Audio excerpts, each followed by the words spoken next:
Hey, this is AKM from the Dallas Fuel, and you're listening to The Center Ring. Okay, so let's start.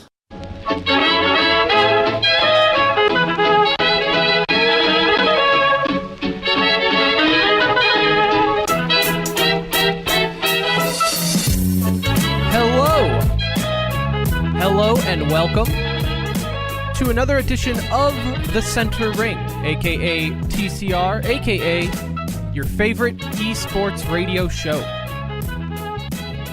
Episode 116, if you're counting off-air shows, or number 4, if you're only counting ticket appearances. Coming to you live from Sports Radio 1310 and 96.7 FM, The Ticket. Hello. The date, August 1st, the time, 7:09 p.m. Central Standard Time. My name is Tim K. You might recognize me as extraordinary producer of Dallas's number 1 soccer show, 2 to 4, every Saturday, The Kick Around. Hello. Alongside me, though, are two gentlemen you may not know. We have Anuj. Hello, Anuj. How you guys doing? Also known as Anawaje. Anawaje Bahiayi. And we have Brett. Hello, Brett. What's up, guys?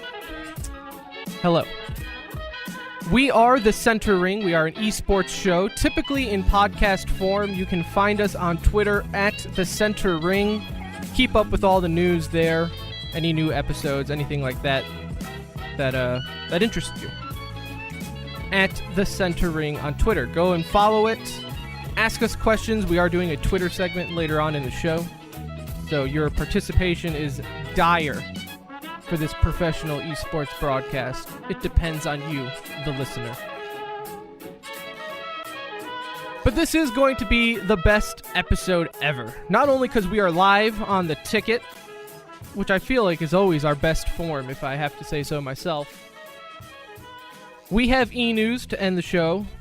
That's also where we're going to throw in the Twitter segment. We're going to talk how the Overwatch League impacted the grand spectrum of esports, right? What future impact is the Overwatch League going to have? This is an Overwatch League intense show, by the way. We're going to, at 8:10, look back at the Overwatch League Season 1, talk about some meta changes, what kind of surprised us, teams that made the playoffs, teams that didn't make the playoffs. At 7:50, though, we will derail a little bit from Overwatch League, talk some CSGO. They do have a major coming up in a month, give or take. So we will do a quick little preview, a preview of a big preview, if you want to call it that, at 7:50. The only reason we're doing this is at 7:30, I will talk about my trip to New York. I did go to the Overwatch League finals, and Blizzard and the league was kind enough to host the show, so I was the chosen one and went to go do that. So I will talk about New York, my trip there, the in-person experience, watching it. We will definitely talk about that at 7:30. But for right now, I do want to talk about the Overwatch League finals, the actual London versus Philadelphia. But before that, I do want to explain to the ticket listener that may not have realized that this is not the Ticket Top 10 yet and haven't turned off the station. First off, I appreciate you. Second off, I always feel, we don't always have our normal audience when we do a show on the Ticket, rightfully so. Esports is not mainstream yet, so I always like to give a little explanation of what it is. What a guy. I'm a man of the people, Brett. So for those who don't know, Courage. Esports is, in its most true form, and you guys can feel free to jump in, is competitive gaming, right? It's like any other sport you might watch. Think of your favorite game. If there's a multiplayer aspect to it, chances are there is a competitive scene to it, and if it's lucky enough, it can blossom into its full-grown esports self and have fan bases and prize pools and tournaments. Turns into a billion-dollar industry. Exactly. Now, not every multiplayer game, not every game is fortunate like that, and that's okay, right? There was a time in life where we did play video games just for fun. Not every game had to have an esports to it. Games are supposed to be fun. That's what they tell me anyways. I can't remember the last time I did that. But that in short, that's what esports is. Whether or not you want to argue if it's a real sport, are the players athletes? To be honest, I don't care. That's not really part of the reasons why I enjoy it, because I think it might be a real sport, or are they athletes or not. To be honest, I think the only people who care about that stuff are the people who aren't even in the target demographic for it anyways. Yeah. Like, the people arguing that, they're not trying to convince you. And we've even been on record saying that, the Olympics is going to have an esports as aspect of it now, and we're like, this is stupid. Nobody wanted this. Like, nobody's arguing that fact. No. There's a big enough audience out there where you don't really have to convince people to like it anymore, right? You either like it, you don't. It is what it is. But there's a huge audience out there that does love it, that enjoys it, likes listening to it. It's why we do what we do. And I do implore you, anyone who might be interested, right? If you play video games especially, you can maybe watch one game. All right, let's take two completely opposite games. You have Dota 2 and Counter-Strike Go. All right? Two completely different games. One is a MOBA, one's an FPS. They're both esports. You might not like one or the other, and that's okay. Like, you don't like people who like normal sports, traditional sports, right? You have the biggest football fan, but then they can't stand soccer. Like, it's the same thing. Like, people are always like, oh, I don't like esports, those are dumb. Well, what game do you play? Well, I play Fortnite. Okay, well, have you ever watched professionals play Fortnite? Because you might actually enjoy it because it's something you're interested in. So my case here is you can give it a shot or not. We're here if you have any questions, but ultimately at the end of the day, it's okay if it's not your thing. Sure, Tim K. PSA. I feel like I always have to say it because immediately I can tell you what's happening right now. There's Twitter's going crazy. Yes, right now. There's someone going on the Ticket subreddit saying, "Why is this on air?" And there's someone going to the Tickets Twitter saying, "Who are these clowns talking about video games on a sports radio station?" Tim K. The same sports radio station that also talks about Dancing with the Stars and had a music show once upon a time. And Stars. I think we even did a Big Brother show. But hey, esports is the ridiculous part of all that. So that's my case. That's me introducing esports to the non-esports fan. For the esports fan, though, one of the biggest events, I think, most anticipated and of the year. I know it's only August 1st, but I think it's safe to say this was one of the bigger events that's going to be for this year. It was really hyped up. Yes. There was a lot put into this. Overwatch League Season 1. The regular season started in January, and the grand finals just happened. It was London Spitfire versus the Philadelphia Fusion. Two teams, once the season kind of matured, weren't really expected to be in the finals, and yet here we are. Yeah, I mean, especially Philly, because they had a rough go at the beginning, and we'll get in this talk later in the show when we talk about meta changes. But a big part of Philly making it to the finals was the big stage 4 meta change. Really helped them out. But you look on the flip side with London, they were 4-6 in that new meta stage 4. So they were going into it not so hot. So, I mean, it was both sides. And I think one of the beauties, though, or maybe it's not, for better or for worse, Blizzard ended up implementing a new patch going into the playoffs, which completely shifted how the meta was going to be played.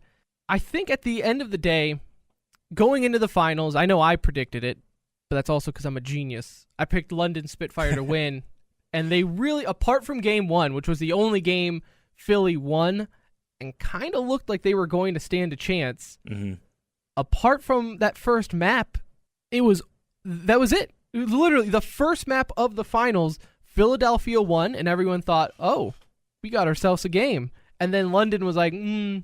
And that was a map that they beat NYXL on, who was the number 1 team or number 1 seed going into the tournament. And they had just played them the series before, had beat them. You're like, oh gosh, they're going to carry over here.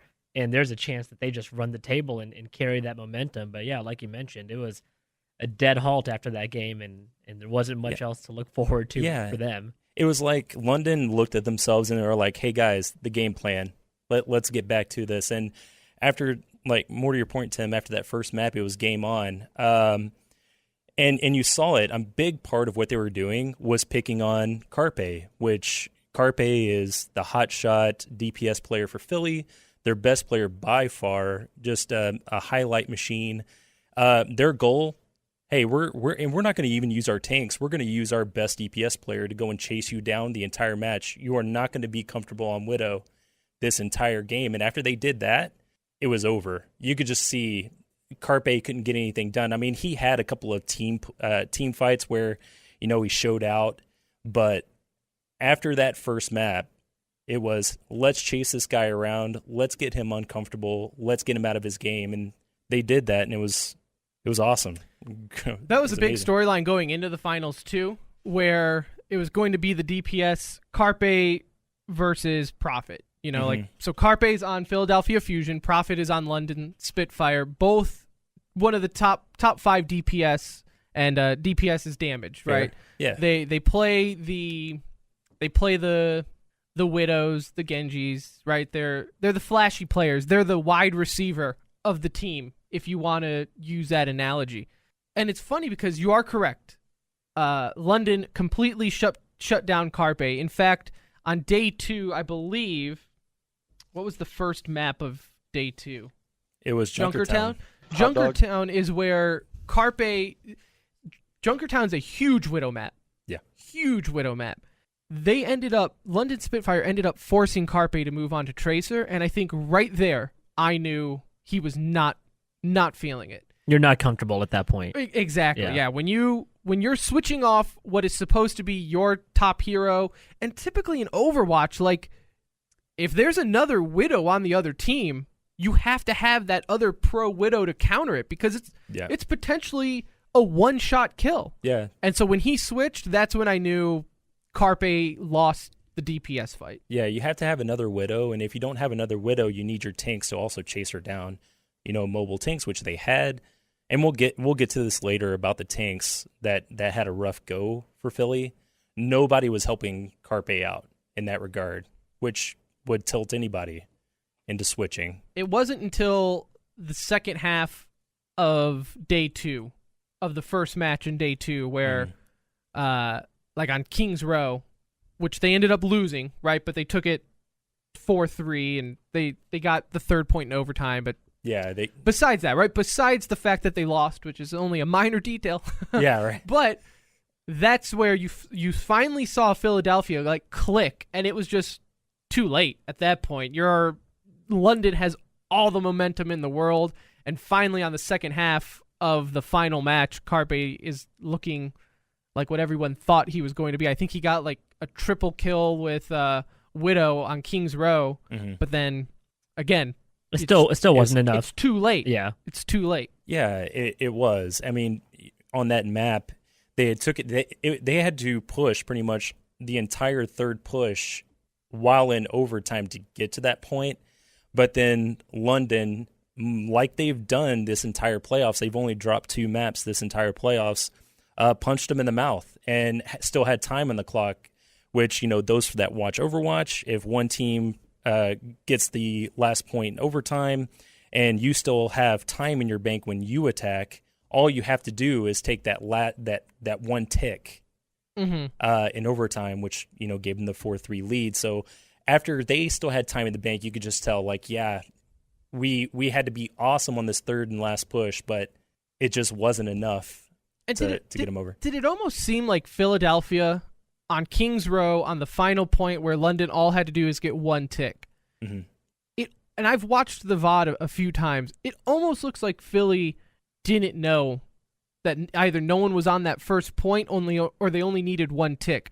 Like, they were still playing like they had, all the time in the world, or like to defend the payload all the way to the end. You're talking about the very last point, right? The very last point. I don't know if it threw them off or not, but on that last point, you had the LA Gladiators play, is essentially what they did.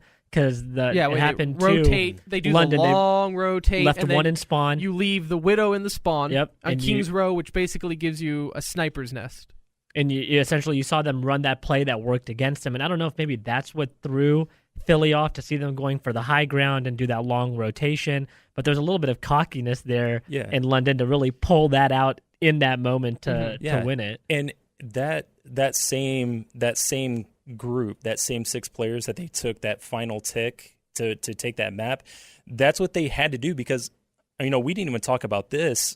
There was a moment in King's Row where I thought myself that London wasn't even going to get the first point. No. Because they took it, with a minute Philly 28 had left. a really good hold on that the first payload. And then, London switches to what you guys were talking about, the slambulance, where you have 3 support, you have 3 tanks, and let's just go at this.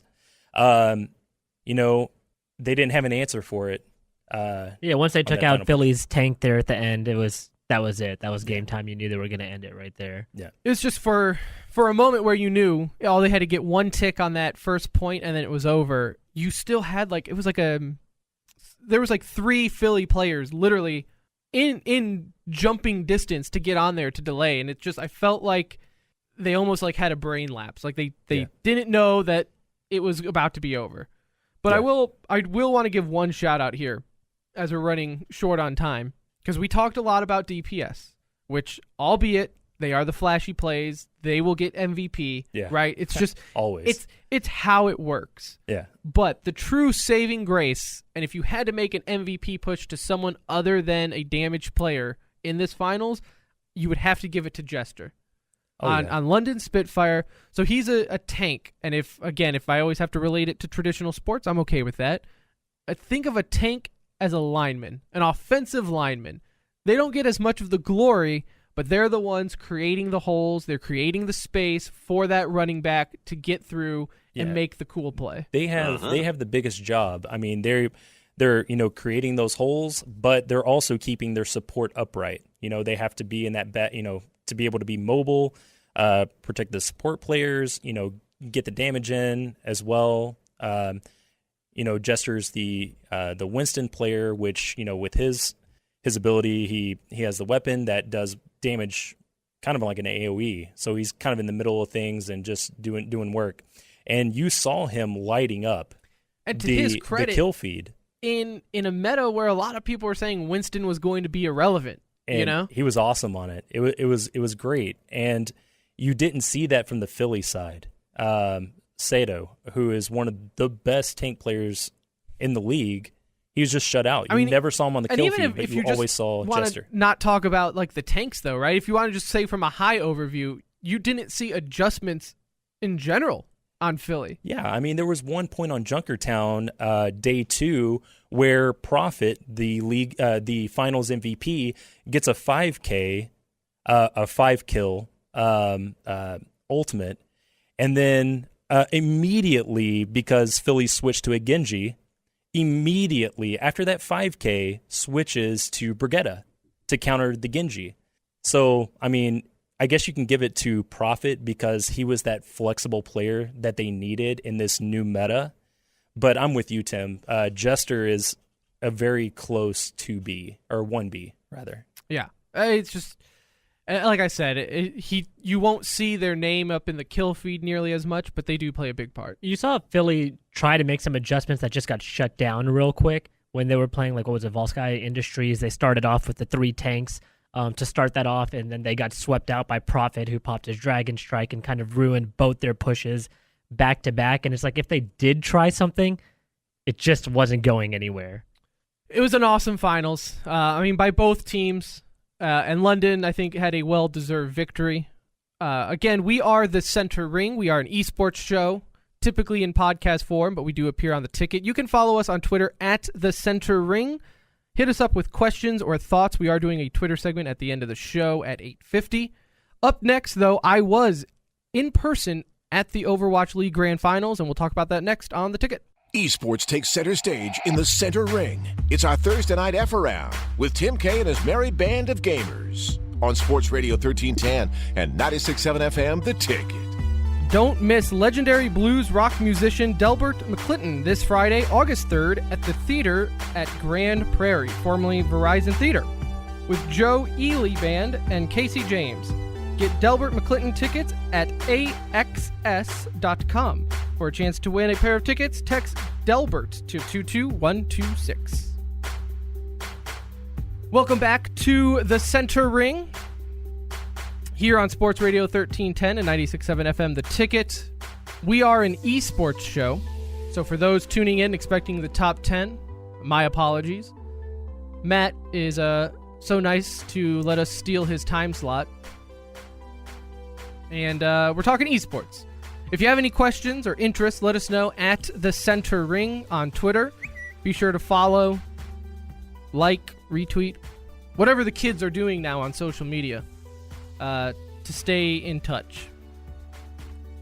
Last segment, we just talked about the Overwatch League Grand Finals, about the actual gameplay, London Spitfire winning a clean sweep.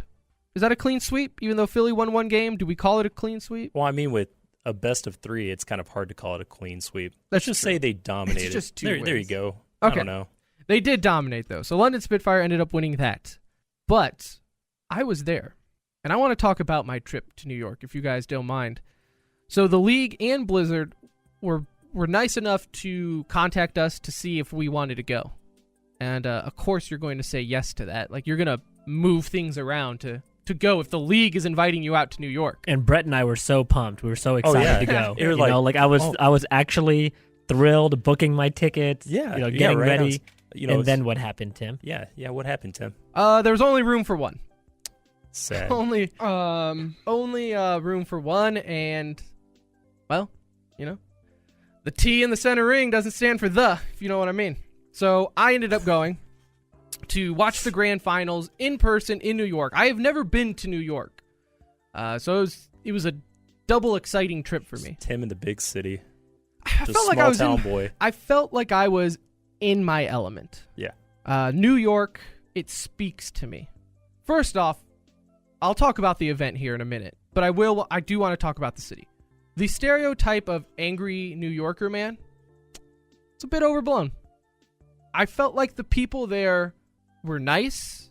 They were friendly. Mm-hmm. They said thank you. I felt like it was okay. Yeah, I mean, we have this misconception. Man, words are hard. We live here where everyone holds the door open for you and everyone tries to out-polite you. And, you go to another place and it's like a culture shock. But I'm glad you had a good experience, Tim. I mean, it really was. Like, everyone was nice. Now, I will say, like, you don't stop and say hi to everyone, right? But I feel like that's any downtown setting. Hi. Like, I feel like that's just the normal thing. What I will miss is the convenience of food. Everywhere. Everywhere. You could pick every dogs corner and pizza. there is either a bagel shop, pizza shop, pick a direction. Gyros, doesn't and matter. There's something to do, something to see, and something to eat. So it was great. Lots of walking, though. The first night I was there, our buddy Donut, yes, his name is Donut, by birth, met me up there, and he kind of took me around Brooklyn. We went to Chinatown, walked from Chinatown to Times Square. It was like 10 miles. I was exhausted. It was raining, but it was great. And I never once felt like I was going to get stabbed. Like, you always hear, like, oh, you got to watch out for the dark alleyways of New York City. There's no alleyways. What was your favorite part? Like, favorite... outside of the esports events that you went just for. like visually going to see, and this is going to sound really cheesy and SG of me, the 9/11 memorial was pretty surreal. No, that really is incredible. Like, the way they've done the area. Paul without ever being there, I was taken back by thinking at one point in time there were just 2 normal skyscrapers there, and to think, I've only seen it on TV. I remember getting pulled out of school on 9/11 and just trying to put myself there that day. I was like, this is nuts. Pretty impactful stuff when you're there. Yeah, it is. Like, sure. you really, like, everyone is respectful there. It's weird. It's like everyone knows, like, what that's for. Yeah. So it's that I felt like was pretty darn cool. That's where I was like, okay, I'm in New York, right? What was your favorite part of all the free stuff you got over the weekend from an esports side? Yeah, I did. Look, Blizzard treats you right. It was a very bougie trip, if I do say so myself. So I get there, and day one, nothing's going on. I get there on Wednesday, nothing's going on, so that's when we go see the city in Manhattan and all that. Thursday is media day, so you go, you speak to the commissioner, the owners, the players, everything like that.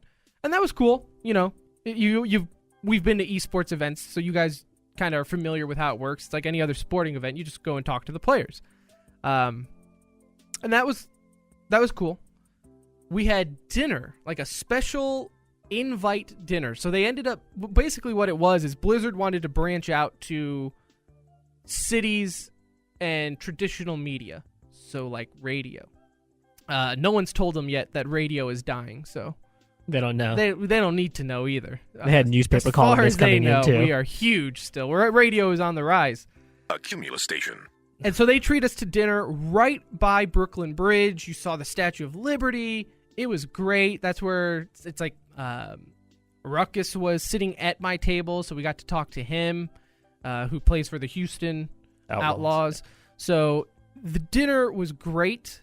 It was at a very fancy place, and there was like 5 courses, like where they just bring out, you know, like, hey, here's the salad. Here's There is no steak. way you knew what to do with Yeah, yourself. there's no way. Bass. I'm calling you. So, but the first thing is like sea bass. All right. I don't eat seafood and I don't drink. Oh, but sea bass is so good. Well, You're so uncultured. exactly. Well, I even told the Austin PR guy, Steve. I'm like, bro, you could have just brought like Chicken fingers. Yeah, like just bring some pizza or something. Like you did not have to do all this to impress me. I'm a cheap date. Nachos.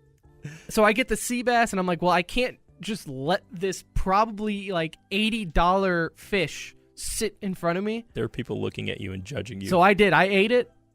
Did you not enjoy it? Oh, it was awful. Oh my my gosh. God. It was, and you know what is funny is I bet you like for people who are into seafood, it was like It's my wife's favorite Top meal, just so you shelf. know. No. Like sea bass is her favorite this dish. is the guy representing us in New York. Yeah. no, it was We bad. sent this uncultural It was Texan bad.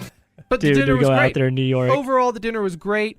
Friday and Saturday were the matches. So this was at the Barclays Center. So this was like no disrespect to the theater at Grand Prairie now, where ESL Dallas is held every year. Awesome venue, perfect venue for esports out in Grand Prairie. But it doesn't hold 20,000 people like the Barclays Center did. Completely sold out, 20,000 in the arena. The media seats were on the floor, smack dab in the middle. So you just got to experience everything Yeah. going around you. I've been to a lot of events, whether it be esports. I've been to a Counter-Strike major. I flew up to Columbus to go see the very first ever major in North America. Been to ESL Dallas, DreamHack.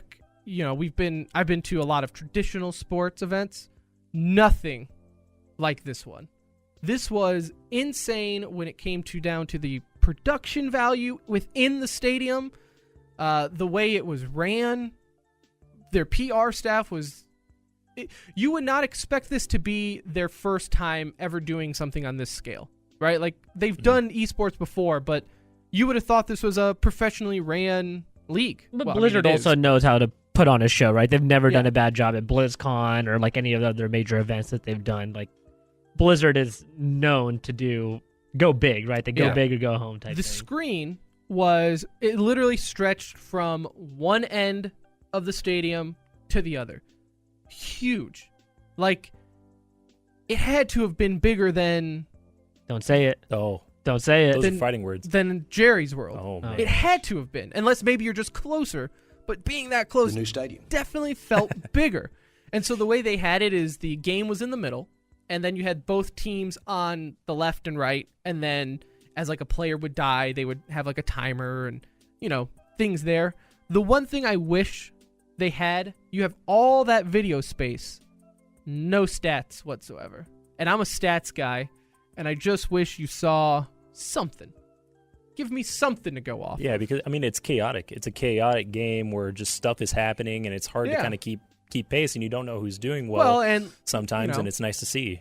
Carpe rips off a quad kill, and you think he's the best player in the match, and then you realize like, oh, those are his only kills. Did they not have the stats like even like where the players were sitting in front of them or anything? So there was no visual for like statistics anywhere. That's interesting. Yeah, which has kind of always been their woe throughout the season. Yeah, it's just the stats are not there yet. I don't know why, because clearly the talent, the play-by-play guys have him because they talk about it. Yeah, but overall, I loved New York. I survived the subway. Good job, man. So it wasn't until day 2 I decided to try to get on a subway. I was like, I cannot spend another $20 on Uber. So our buddy Donut, bless his heart, doesn't really realize that the closest thing we have to public transportation in Dallas is like 3 buses downtown. Yeah. That's all we got to get around the city. And so he's like, oh, yeah, you got to go to Manhattan? Yeah, just take the C train. What you do is you get on the A, you take that to the C, then you go southwest, you get on the 2, make sure you get to the 4, but don't get off in Harlem. And I'm like, I don't know what any of that means. Wait, how do I get to the station? Yeah. It was like, I'm like, I don't think you understand. And I have an innate fear of looking like a tourist to begin with. I hate looking like a tourist. I just don't, it's out of my element. I don't like it. And so to get on the subway, it was stressful. I was sweating, but I survived. It was an awesome event. Obviously, I assume they're going to switch it around each year. If it ever makes its way to Dallas, which it easily could, I would recommend anyone going, even if there were media there that had no idea what Overwatch League was, and they said it was amazing. Yeah, this event was awesome. Filling 20,000 people in a sports stadium. But just think of what it could be, right? They had sold out early, and they could have sold more tickets. Like seeing this event and maybe like a but these ticket prices were going for like $150+ for some of these fast. Yeah.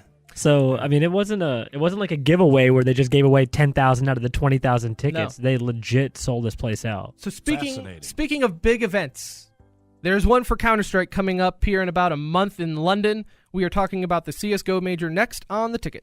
You're listening to another Thursday Night F-Around, or E-Around, as it were, because we're talking E-Sports on Sports Radio 1310 and 96.7 FM, The Ticket.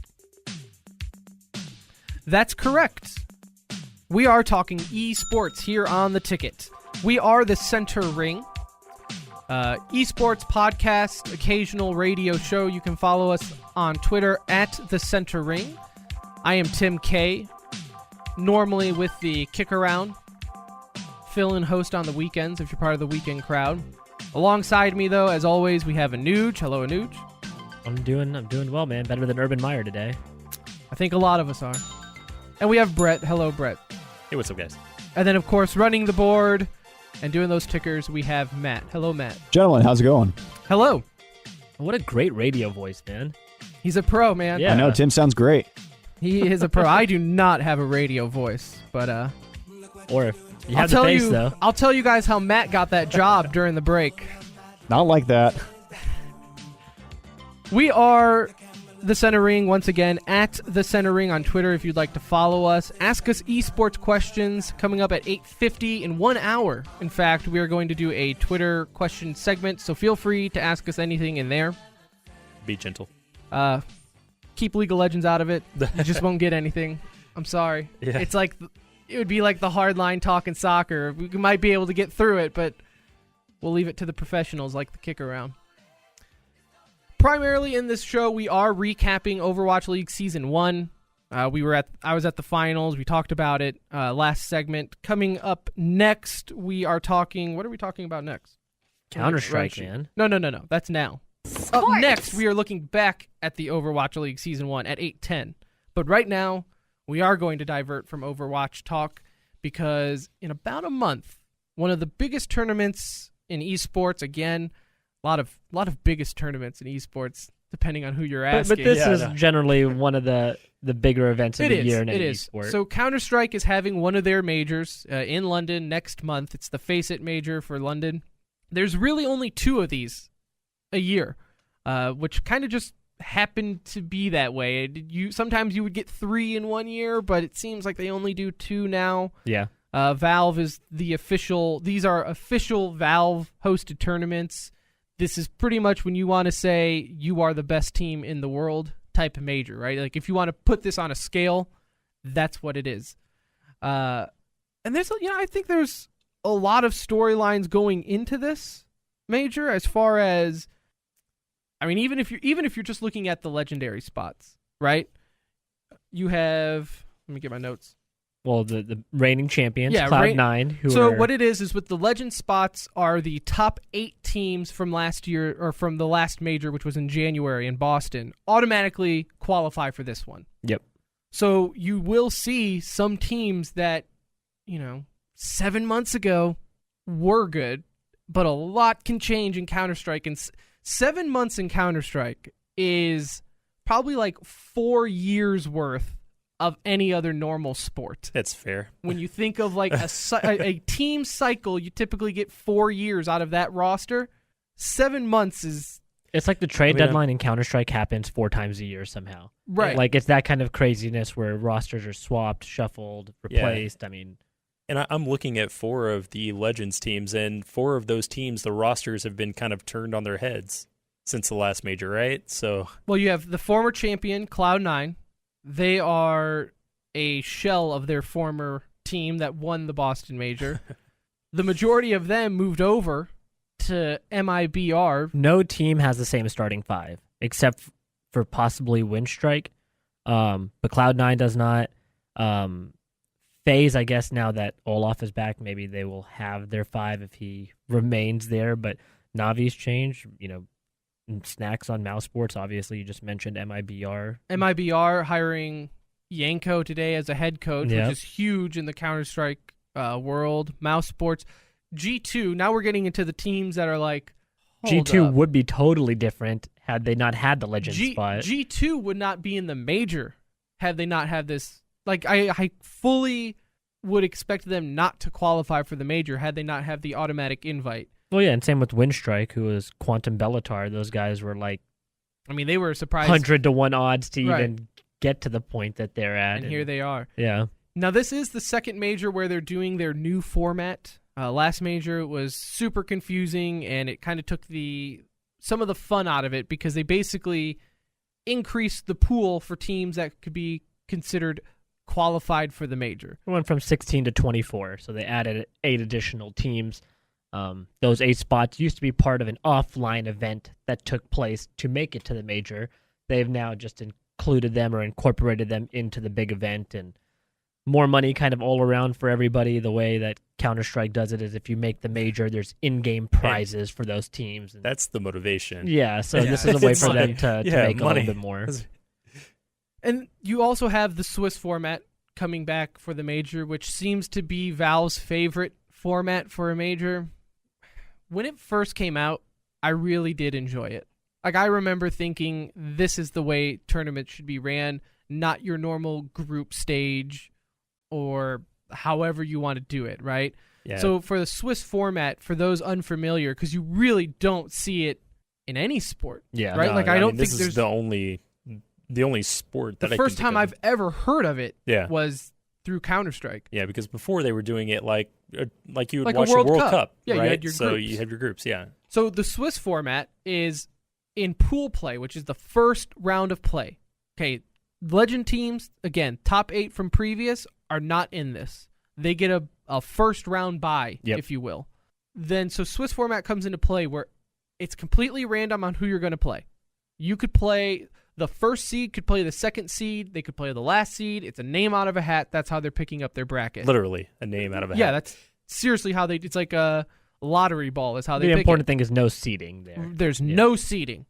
And then winner plays winner, loser plays loser, so on and so forth. So if you're 2-0 in the Swiss format, you're playing another team that's also 2-0. Yeah, they're keeping the best. I think the idea behind this is you're constantly having the best competition throughout the tournament, which arguably so. People, having different opinions on that, just because like you said, you could have. That's where you get like quantum qualifying, right? Yeah. Because you can be a subpar team, get really lucky with the lottery ball, Yeah. and have a very weak Run making it. run to through. the finals. Yeah, or yeah, you could yeah. be, I can't remember it off You the really top of my have head. to win what one or team- two.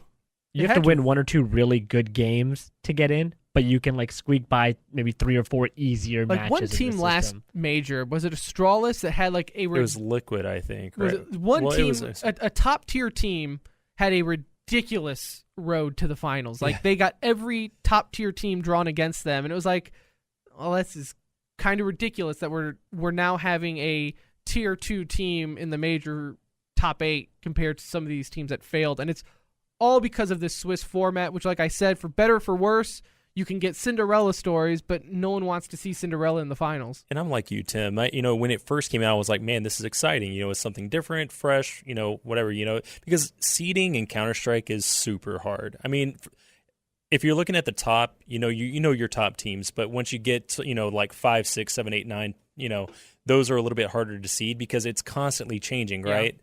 But I'm kind of with you guys. I would rather more see like a group type setting rather which than it goes to once it hits the actual playoffs, right? Like once they advance past those group stages, it goes. No, so I think like, that's one of the things that they're doing different for this one is even after that, it's going into like a second reshuffled Swiss format with the top 8, with the legends and the top 8 teams that have qualified again. Okay. So they're going back to back Swiss. So just formats. running Swiss and then running Swiss. And again. then when it gets to top 8, it goes to bracket play.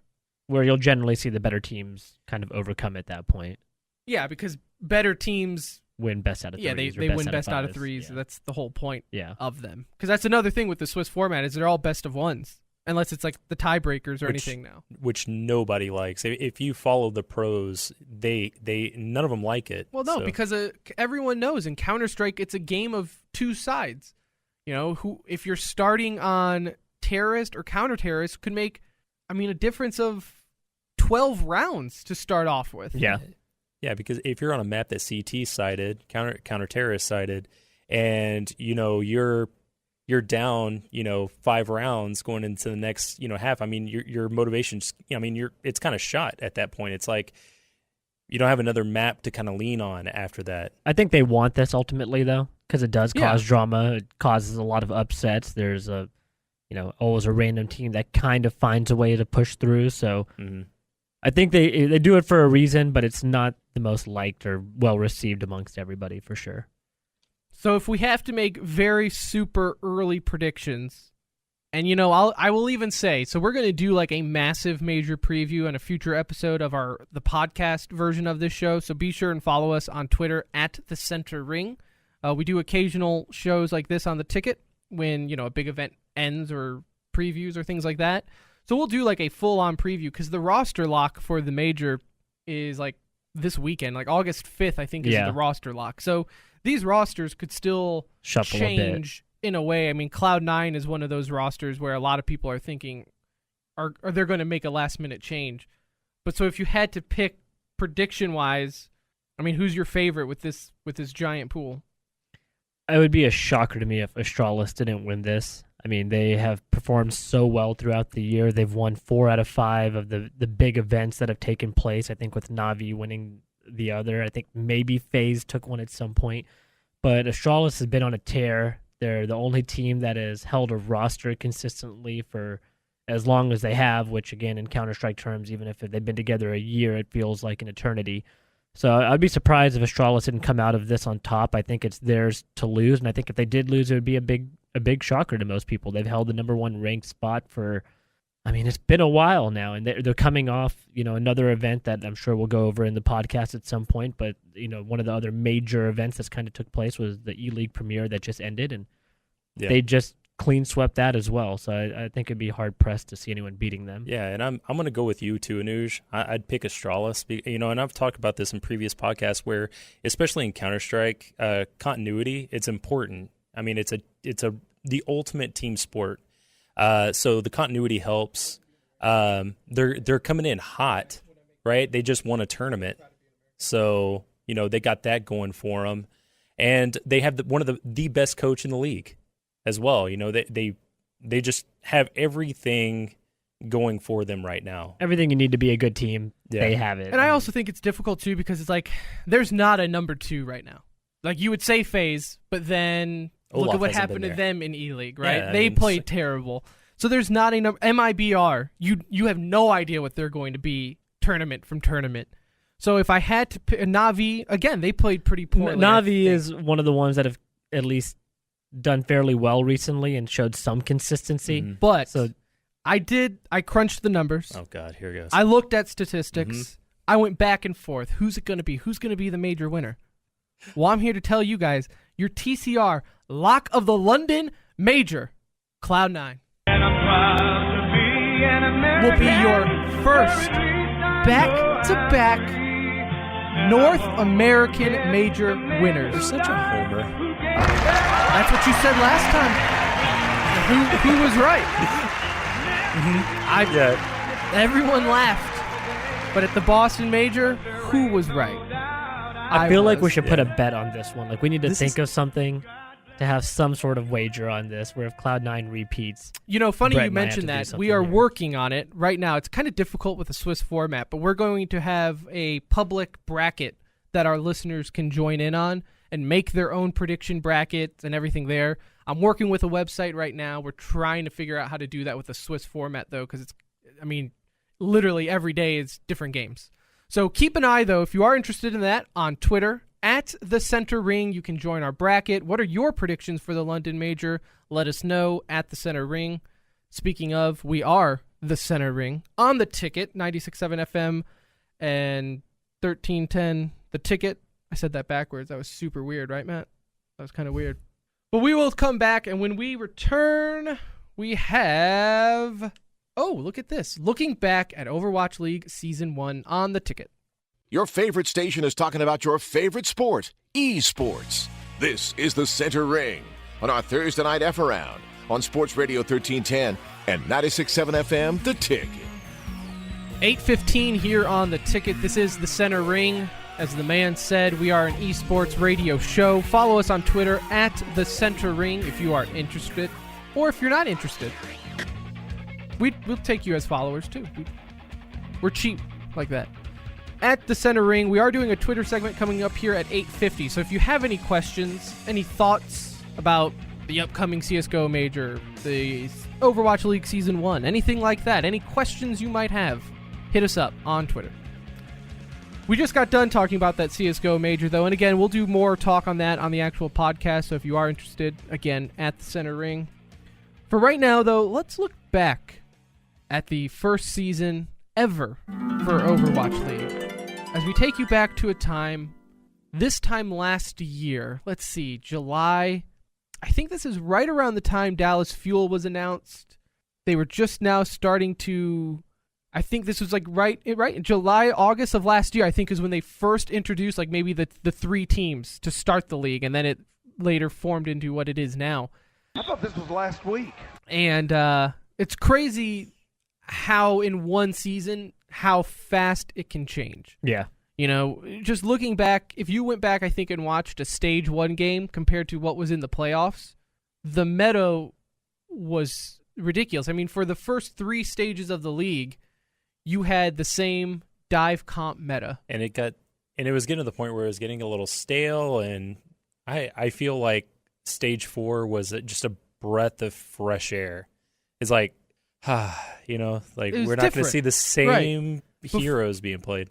And it really hurt a lot of teams. Like, and we can kind of mesh all of our conversation into one here, because a surprise to not only us, right, but to everyone who were trying to make predictions and sound like they knew what they were talking about, picked Dallas Fuel to be, I mean, they were, I think, going into the year, top, like, second seed. It was them, and it was what, Shanghai, right? No, Seoul. Yeah, so I'm sorry. definitely not Shanghai. Not Shanghai. Yeah. So 0-40 or whatever. They were 1 and 2 that they were easily going to take in the league, and then they ended up being, you know, third to last when it was all said and done. And you can look back and you can ask the players. I talked to some of the players in New York. We've had Mike on the show before. Mm-hmm. Ask anyone, and they won't hide behind the fact that, like, the comp meta was just not in their favor. Yeah. And I think, part of that is, and if you want to just focus on the Dallas Fuel for a minute, we are in Dallas after all, they had a lot of tank issues, which the dive meta 90% relied on your tanks working together. It was a D.Va and it was a Winston diving in. Right. And when you had, XQC have his issues, you finally were like, hey, hell yeah, we got OGE, so we're good. Oh, nope, he's suspended now. 4 games going into the... It was a rough start.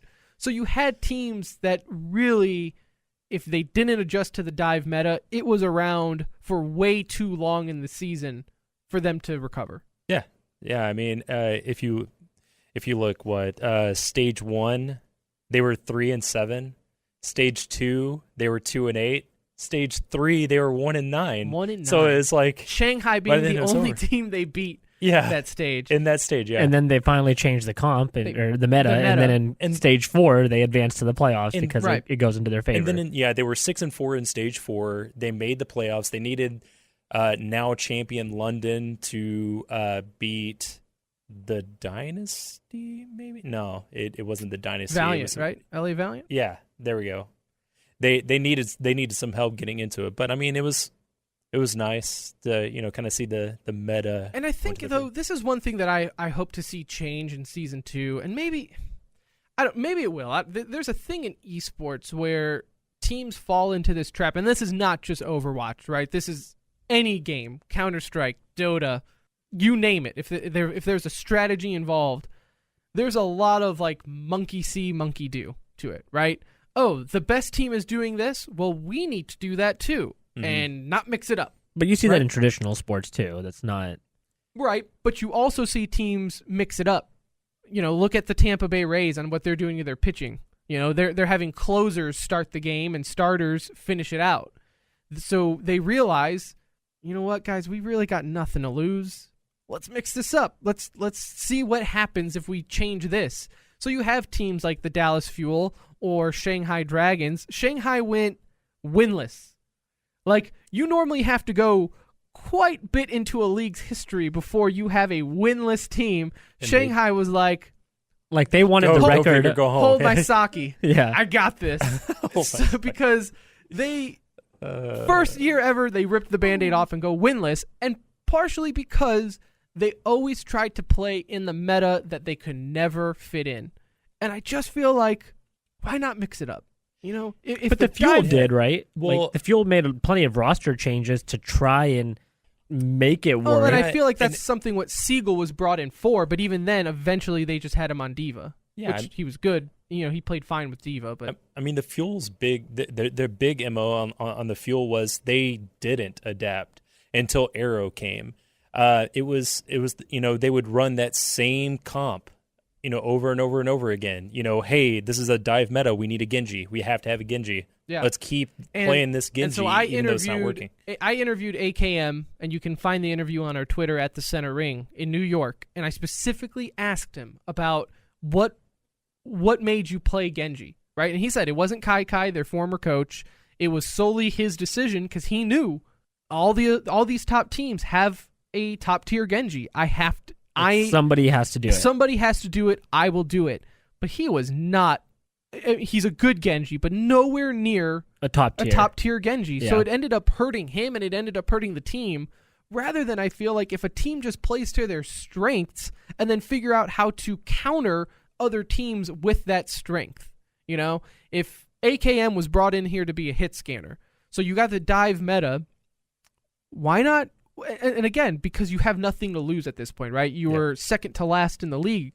Why not try a Reaper, right? You stick close together as a team. They dive on you. You have a Reaper up close to destroy any Winston that jumps on you.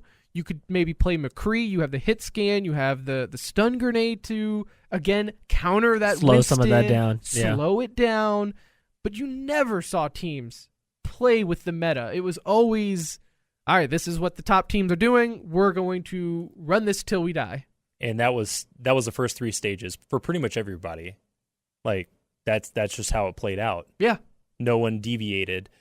But it really didn't change until stage 4 where you saw Brigetta come into play. yeah, But that was their hand being forced to change, right? Because of the changes that Overwatch made to the game. Yeah, you're right. It wasn't like they were like, okay, let's try something new. No, they were like, hey, the game has changed. Now we will. And we're saying this word meta a lot, and I do feel like we have non-esports listeners. I will explain real quick. So what meta is the strategy at the moment, right? Huh? It's what all the teams are doing to try to win.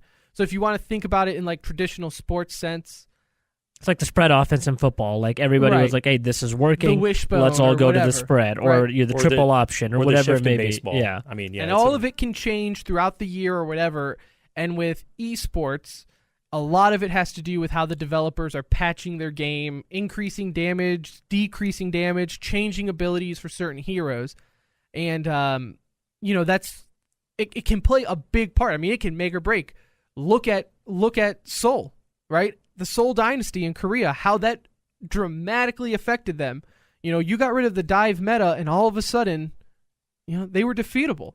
They didn't even make the playoffs. Yeah, they were 3-7 in stage 4. And they were like dominant. I mean, going into the first season of Overwatch League, it was a hands down that these guys were the best and they were going to run away with it. And even early on, it was them in New York. Yeah. And New York was the best team.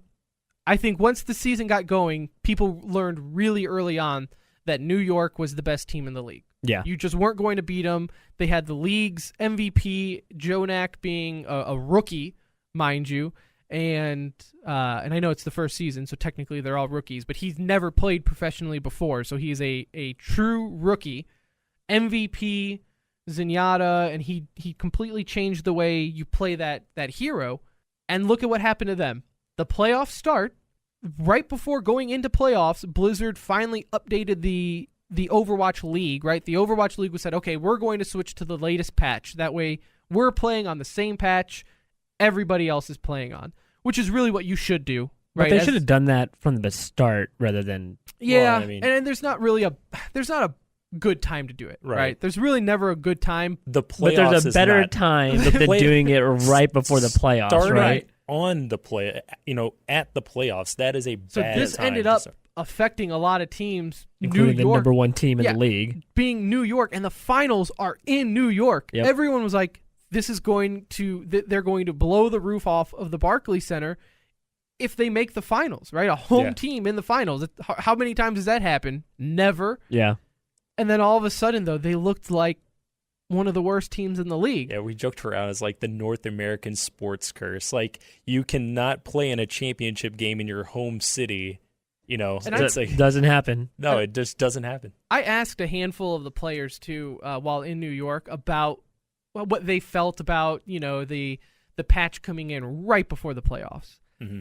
And for the most part, all of them said we knew it was going to happen and we prepared for it. They were like, it's not like one team was at a disadvantage because we all knew with plenty of time to practice and work on it. I mean, it is the live client, so that's what they were playing anyways, right, if they weren't practicing.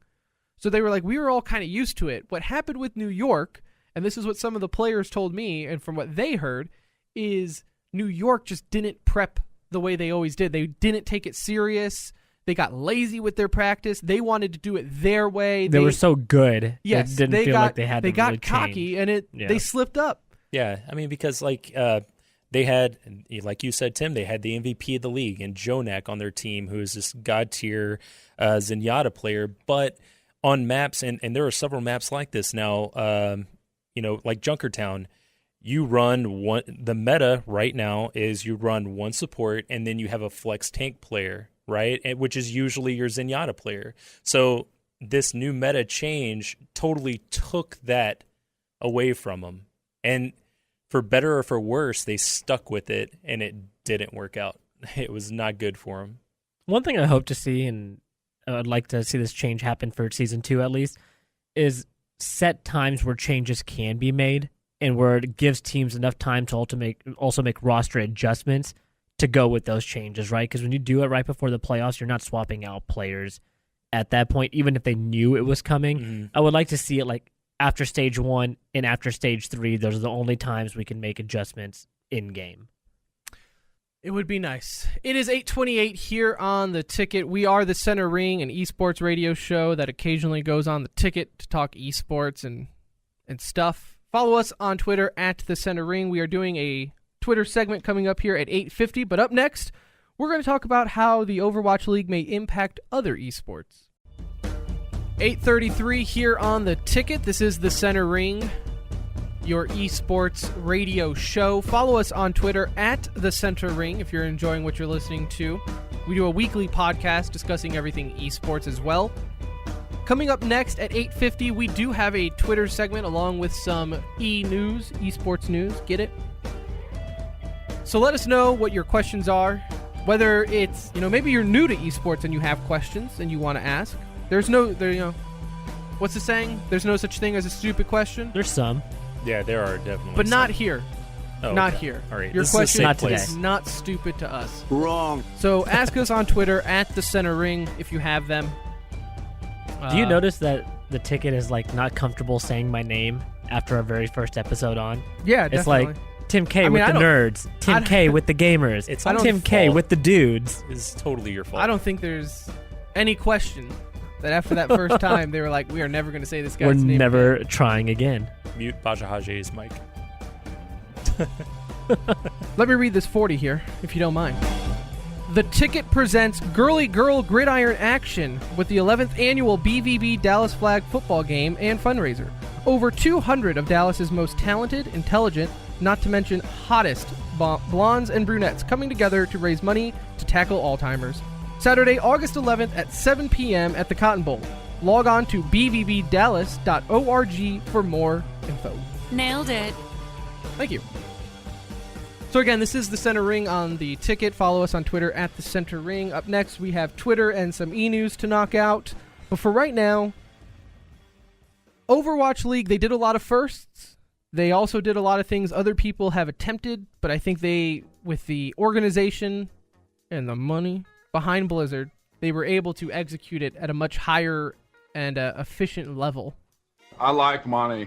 as other leagues have attempted. So I did want to spend some time and discuss with you gentlemen how you think the Overwatch League itself, right, the structure, how they ran things, is going to impact whether it be Call of Duty, Dota, Fortnite, right? As Fortnite is in its infancy as an esport, that landscape is pretty wide open. One of the things that I think you're going to see already is the franchising. COD has already mentioned that there have been reports out there, at least, that that's the route that they plan on going for future games, which would work a little different probably in COD just because it's a yearly release, but they have already talked about going the franchising route. And we have no idea how they're going to treat this Call of Duty.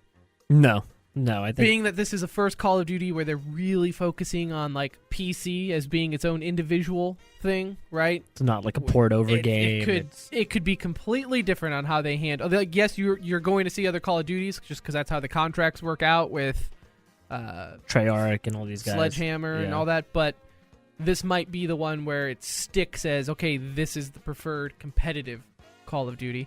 But I do think, franchising, if we want to stay on that for a little bit, will be really interesting to see how other games adapt it. One advantage that Overwatch League had is that they never really had a true establishment by the developers, right? You saw tournaments for Overwatch, but it was always just kind of tournament ran. It was never Blizzard backed up. Yeah. Right? Which you see in a lot of esports. That's pretty common. Yeah. Where it's like Yeah. tournament organized. ESL, yeah, DreamHack, exactly. anything along those lines. It's never, not never, but most of the time it's not official company backed up by the people who made the game. Yeah. And everyone knew that Overwatch League was coming, so everyone knew that's why Blizzard never really focused on their main tournaments, other than the World Cup that they had at, BlizzCon every year. Which was more of a fun event than Yeah. anything. So they had the advantage of, there was no other, teams were easier to adapt to the franchise mode, where, in Call of Duty or League of Legends is even moving towards this. You're upsetting a lot of people where it's well, what happened? You had Cinderella stories that could qualify for these leagues, and relegations were involved, and pro points, and all this, and now you're taking away that format. But that's where somebody else can step up and evolve that system, right? And come up with different ideas on how to incorporate some of those up-and-coming teams, or, there's different ways to do it, but I think people can at least take this idea that Blizzard has and see how they've implemented it, and then tweak it and make it their own, right? It doesn't have to be exactly the same, but I think the idea of franchising is a good one. I mean, I don't have anything against it, I guess. Yeah, so I think franchising is probably the biggest thing that other leagues will take from this. But another is schedule, right? I mean, these guys have a legit off season now where they play a season for 7 months and then they have an off season and they'll be back into it in December when season 2 comes around. And, we can build off there was a conversation we had with Mike Hastro, or Mike Rafael Hastro. He's the Dallas Fuels owner, where there are esports like Counter-Strike where it's so involved. There's something happening every weekend. It's just so saturated and with tournaments it's right saturated now. And it's hard to monetize. Yeah. So, I mean, I think this is something that I hope, because, Counter-Strike is everyone's favorite. I mean, that is the esport, and I want to see it succeed, but getting them to change that part of their business is going to be difficult. Part of that is, I think, because of the salaries in Counter-Strike makes it so difficult. Like, the salaries are so outrageous to where if you go to a seasoned format and you have 3 or 4 months off, you can't pay somebody $600K to play half the year, right? And then these are the types of salaries you're seeing for some of these guys, $500,000 plus. I think, though, one of the selling points for franchises, and not to the fans, right? We don't really benefit one way or the other, unless you're just looking at fandom. It's always kind of cooler to root for a Dallas team. Is the money that the owners get from being franchised. You have profit sharing involved there, and every owner kind of has a voice. For the owner's point of view, that is definitely like their preferred method. And especially when you start seeing, and they're predicting near the year 2020 for Overwatch League, is home and away games, right? It's really difficult to have home and away games if it's not franchised with the city backing it. Look at our local teams. You have the Dallas Fuel for Overwatch League is owned by Team Envy, who has teams in other areas, but it's not necessarily... If you're from Dallas, you might not have necessarily ever rooted for them unless you knew that Dallas tie-in. Yeah. So when you're starting to do home and away like the Overwatch League is, now that has never been done before in esports. And how cool would it be if I were to take my 2 boys over to, it's like, hey boys, you want to go and watch, you want to go watch the Fuel play the Outlaws? They're playing at the AAC. Let's go. I mean, I feel like that's just to get it closer to mainstream sports, right? Like for us, it wouldn't affect Brett's viewing experience in the sense of he's going to watch either way, right? Like Brett's going to watch it whether it's online or it's in his backyard. But building a local brand, having some tie to a team, gets those non-esports people a little bit more involved because, hey, it's something to do on a Friday night or something to take your kids to that they're interested in, a way to have a different bonding experience with your kid or whatever it may be. Well, and I think it also adds, like, it legitimizes it for the non-esports fan. There were a lot of people, like I mentioned, at the grand finals in Brooklyn who had never been to an esports event, have never watched Overwatch, or let alone know there was a league going on. But then when they went into a sold-out Barclays Arena and saw 20,000 fans all cheering on these guys, and it's like any other sporting event at that moment. You have them cheering for if something good happens, they're booing the teams they don't like. I think for those people who are on the fence of like, this esports thing isn't a thing, my son does this on the couch every day, I think it's really going to open their eyes and be like, oh, maybe I'm the one outside looking in. I'm lagging behind a little bit. There's no... The question of, is esports coming? That's not a question anymore. It definitely is here. It's $1 billion industry. It's here. There's money there to prove it. And I think when you start seeing these home and away teams, or the games, you're going to definitely see, as Anuj said, that more traditional fan maybe gear more towards it. I'm not saying that all of a sudden they're going to be like, well, okay, you guys are right. Esports is real because now they have a stadium. But I think it is going to be easier to convince your buddy, hey, I have tickets. You want to just go hang out at this thing for a couple hours? Yeah. You know? Like you do with normal sports, right? How many times do you invite a friend just to go to a basketball game or a baseball game? Sometimes it's what you do. Yeah. Other things that have we've already kind of talked about it a little bit, but the TV deals. We have about a minute. So briefly. They did sign a deal with ESPN. Overwatch League did. This is not the first time. This is not groundbreaking by any means. You have E-League on TBS and Turner TV. You have had esports on ESPN2 before. It's not groundbreaking. Now the numbers, the ratings for Overwatch League, they're pretty pitiful. Like, I don't think there's no way around it. They're bad. The numbers don't lie. Yeah. And there's no way to really spin it unless you are it all depends on what side of the fence you're on, right? If you're into esports, we're going to say, well, it doesn't really matter because that's not where the target clientele is, right? Your target market is people online watching it on Twitch or streams and things like that. But it's the business side that matters it's here, the right? Business, right. This is all about business when it's coming to TV. They want to find a way to make as much money as possible, and you kind of need TV to go to that next level. These TV deals are where a lot of these leagues make their money, and I think it wasn't a good start, but I don't think it's the end either. Yeah, and that's going to come with time. It's the first year of the league. You got most of your viewership watching on Twitch. They've been watching on Twitch all season. So, I mean, they'll eventually get there. And when there's more home at home and it's advertised, you see billboards and everything like that. Yeah, for the non-traditional esports fan, you're going to see that stuff and say, hey, you know what? I'm gonna turn on Fox Southwest and And the check out reality is fuel you don't know outlaws. how the home and away is going to work. Are local teams going to have local deals with Fox Sports? Yeah. So then you're going to see more advertising there.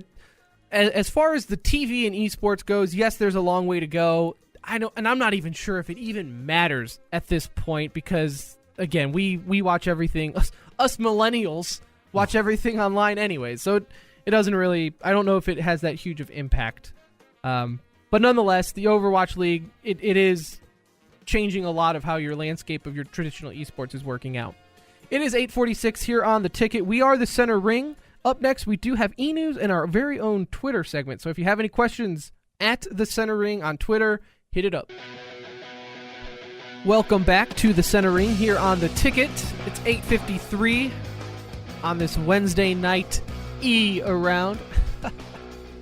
We are the Center Ring. This is the last Thank you. This is the last segment of the show. So if you enjoyed it, I'm sorry. If you are really looking forward to the top 10, I'm also sorry. But good news is we're almost done. We are going to do some Twitter questions coming up here in a little bit. So hit us up on Twitter at the Center Ring. If you haven't followed us already, go ahead and do that. I am Tim K, weekend ticket extraordinaire. Alongside me are my best buds. We got Brett. Say hello. Hello. And we have Anuj. Hello. And of course, Matt's been in here making us sound good. Let's get into some e-news, though, shall we? And if you are new to the show, this is not entertainment news. It's just a rip-off and using the same bed. But it's just, esports, news, e-news. I get it. Super creative. Oh, yeah. Super It works. So what do we got? So first we have with CSGO, we just finished up one of the bigger events of the year. It's the E-League premiere. E-League is also on TBS. You probably see it on TV from time to time. But that's a $1 million tournament that just came to an end. And as you heard some of us choose earlier today, the wizards on the show that know quite a bit, Astralis, the team we picked to win the London Major, came away with a win here at the E-League premiere. Walked out with $500K in their pockets, so not a bad few weeks worth of work there for them.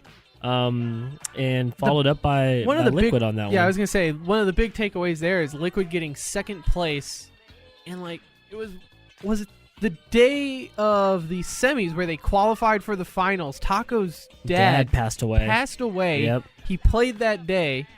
They won, and then he went to the finals. Yeah. That's man, heartbreaking for him because Taco's one of the better guys in the scene in general. Obviously, you don't want to see that happen to anybody. But with Taco, I could think of a few.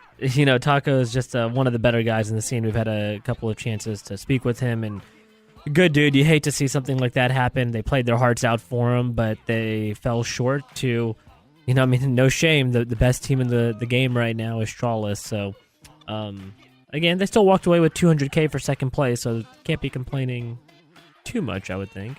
Speaking of ridiculous prize money here, though, makes that $200K looks like chump change. Update on the international Dota 2 prize pool. Oh gosh, here we go. At the moment, 22,930,000. And first place bad. walks away with what, 15 million or so out of that, roughly? Right. It's a pretty penny. They still have 15 days until they shut off the. You can buy I don't know what you would call it. Like a prize pack for the game that essentially gives you in-game items, and you can buy a souvenir pack, and the money goes to the winning and all that. So it blows up every year. Yeah, and every year it's huge. One thing, and it's a point I didn't make about the Overwatch League, which I think proves volume to how they finally built this home-based, city-based league. Throughout the whole season, throughout the whole grand finals, all you ever talked about or heard was them winning the championship. You never Not winning once money. brought up the prize pool. Yeah. Which was good. It was by $1 the million, way. wasn't Yes. it? Yeah. So, it's just as big as a Counter-Strike major or the international, but those are always quickly followed up with the prize pool. Overwatch League, not once. Yeah. It was refreshing. With the Dota, it's a little... With the international, I should part say, of it, it's a though. little different just because that is It's part of it. what makes it such a grand event. It is the Super Bowl of Dota by far, and it's... I know people that don't even play Dota, but they will watch the TI every year because of the festivities Valve puts into it. The 3D holograms on stage, yes, and just every it's year pretty insane. They go all out. They hold nothing back. So the TI is always marked on my calendar. I know, Anuj, you were talking in the pregame show about Call of Duty beta? Yeah, Call of Duty beta actually for PS4 launches this weekend, exclusive for PS4 this weekend, and then I believe next weekend it goes live on all platforms, including Xbox and PC. All we care about is PC. Yep, coming to PC. Starts and next week. The beta starts next week. If Play on you PS4 or pre-order, Xbox. you get it a day early. If you want to wait to try it out, which we always recommend doing, you can play it for free for 2 days when the open beta launches next weekend. So it's been a while since I've been this excited for a Call of Duty game. I bought the latest one, World War II. It was okay. We enjoyed it for quite some time. We did. But at the same time, it's on a console. Yeah. And it just doesn't feel... Something feels wrong. Yeah. To play on a console. So the fact that they're finally creating dedicated servers for Call of Duty on PC, man. If you're trying to play it on PC, it is on Blizzard's app, so you can... Battle.net, just go download it on there. Yeah. Maybe we'll even play with you. Maybe you can play with worldwide esports celebrities. Who? Oh. Us. He's talking about nice. Yeah. Tim K. In other esports news, EVO 2018 this weekend, August 3rd through the 5th. This is by far one of the biggest fighting game tournaments of the year, for those of you who don't know. It's also a big one marked on a lot of people's calendars. This is one where you will see on... they've had it on ESPN in the past, the Street Fighter. They've had that on ESPN. I believe it was for EVO. It could have been for just the Street Fighter Pro League finals. Now that I'm E-League? Well, E-League does Street Fighters all the time, but I'm talking on ESPN. Oh, okay. I'm pretty sure they've had EVO. I could be making that up.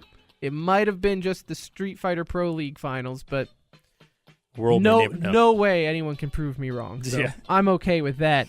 This year, though, speaking of Street Fighter, it has been dethroned. It is no longer the most attended game at EVO. Dragon Ball FighterZ dethroned Street Fighter. Sad. First time in years that it's happened. Dragon Ball FighterZ is having, get this, 2,575 attendees. Like, those participants? In the tournament. That's crazy. In the tournament, you have over 2,500 people. Like, that's why EVO is the biggest event of the year. It's in Vegas, so it's already, popping Yeah. from that. But like the winner of these tournaments, you fought through a 2,500 pool of players. Could you It's imagine? like winning the World Series of poker, basically. Yeah. I mean, imagine going into think of like another one-man sport, golf or tennis, where one tournament had over 2,500 people that you had to. I feel like you would Play die if through. it was tennis. Yeah, it probably wouldn't bode well. It wouldn't be a one weekend thing. And even then, like, it did beat out Street Fighters, but Street Fighter had 2,484. So right behind it. Right behind it. Overall competitors at EVO 2018, this is throughout the 8 games that they are hosting there, 7,437. So there's So a pretty good amount. it's a decent amount of people, man. People fly all over the world to play at EVO in Vegas every year. So it is a big tournament. And another big tournament in its own right. The PUBG Global Invitational happened over the weekend. Don't care about the third-person perspective tournament, and you can't convince me otherwise. But the first-person perspective ended up happening. OMG, a Chinese team, ended up taking first place handedly. I mean, even by the first day, out of the 4 matches played on day 1, they didn't get first in one of them, and it was second place. Yeah. So And that's with a high number of kills, too. Exactly. It's not like these one of guys those were- in game 4 dropping 20 kills. Yeah. I mean, you're done. They were 2 wins ahead of the second place team going into day 2. Google their training facility, OMG Chinese training facility. Just Google that and see what these guys are working with over there. I mean, it looks like some out of Space this station world stuff. Yeah, it's- type stuff. I mean, Yeah. it's a really, really neat facility that they have there. Let's get into some Twitter questions, though, shall we? We do have a handful to get to, mainly all revolving around Dallas Fuel, which is okay, because you know what? We're in Dallas, and We love the fuel. that's part of it. Johnny Garbanzo asks, how does the Fuel fix their team? Anything positive to look forward to next season? Honestly, I think what you saw in Stage 4 was they already fixed the team. Like, they knew what was wrong, and they adjusted. Yeah, I mean, Mike Rafael made the change. Bringing in Arrow helps. You know, you got that guy that can kind of change on the fly. He is also Team USA's head coach. So he's got some skins on the wall. I mean, that was the biggest change. And then also, you know, we'll see if the meta continues. You don't know. Season 2. That's the question everyone's asking is a long time. I assume season 2 is going to start in January, like this season did. So it's a lot can change. Yeah. With patch updates and everything between now and season 2. The fuel just need a fresh start. Like, it just needs to be a rewind and, like, let's just start over. And I really think they'll be fine with the team they have. And I don't think you're going to see a lot of changes. I know the roster free agency, I guess if you want to call it that, started today. Open negotiation for players to re-sign with teams and for teams to sign other players started today. I don't think the Fuel is going to really be one of those teams that mix a lot up because the way they ended the season. Well, and they changed a lot during the season, right? They worked really hard to get that chemistry to where it is now. I think mixing it up, unless it's just the team goes to the ownership and says, look, this one guy is the issue. I don't think you're going to see a whole lot there as far as roster moves. Don't bring back XQC. That would be the first advice. I don't think you'll have to worry about that. I will be shocked if he is picked up on another team ever. Even with these expansion teams coming out. He's on Team Canada for the World Cup. Yeah, but that doesn't but that's like for fun. It's partially voted in. Yeah. It's, that's not Yeah. That's one tournament you got to worry about him, not a full. They full can't season. Suspend him for that, right? Not 7 months. He'll find a way. You will think. He'll find a way. Oh, here is this. At Mr. Birmingham asks, during these tournaments, how often do they allow breaks for snacks? That's a very good question, Matt. Thank you. And to be honest, depending on what tournament it is, they might be there for a couple hours. So no snacks. No snacks. No snacks for you. No snacks. Now, normally there's like a halftime or a break time, and they run back and get a banana. There's a little juice But- box. You get all the energy drink sponsors you want, though. So Oh, if it's a they will Monster shove event or something, you'll Red have Bulls 50 of and those Monster. lined up next to you. Yeah, they will shove monsters down your throat. Drew asks, thoughts on Effect returning to the Fuel for Season 2? Would be nice. We just don't know what his mental state is. And, I mean, this is a guy who, before he left, was second in damage per 10 minutes in the league. Second. And you can talk about meta change. I think his game can translate to whatever. I mean, he's that good, so I hope he comes back. The league is better. I think he's going to come. He has even stated himself he's coming back. You can see him on Twitch. He hasn't lost anything. The dude is unreal. Yeah, he's amazing when he's streaming. Is he going to come back to the Fuel? I mean, obviously, I think as the Dallas, if you're the Dallas Fuel, you're going to take him back, I would assume. He's a top player in the league. You're obviously going to take your shot with him. Mm-hmm. And it's difficult to say because you don't know why he went home, right? Yeah, it was very quiet. Was he homesick? Was he sick? Was something going on in the family? So it's difficult to judge him for that. It seems like none of the players or anyone has had an issue with it, so it's got to be something where they thought they couldn't fix. And that's where the likelihood of him coming back to the Fuel comes into play, because everyone we've talked to, you talked to AKM and OGE in New York, they were supportive of the move. They didn't make him feel bad about making that, transition back to Korea and just getting his mind right. So I think that helps. Yeah. For him coming back. We miss you. We miss you, Effect. He could also join a full Korean roster, though, and don't say that, Tim.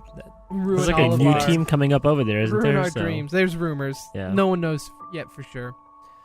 But that about does it for us here at the Center Ring, a.k.a. TCR, a.k.a. your favorite esports radio show. Aaron Hill, real quick, asks adjustment you would make in the Overwatch League for the future. I would say the schedule, which will probably fix itself in home and away games. Thank you again, everyone, for listening to The Ticket, to the Center Ring. We love you. We adore you. For all the nice things said on Twitter, again, you can hit us up there at the Center Ring. We do a weekly episode, a weekly podcast that you can hear everything.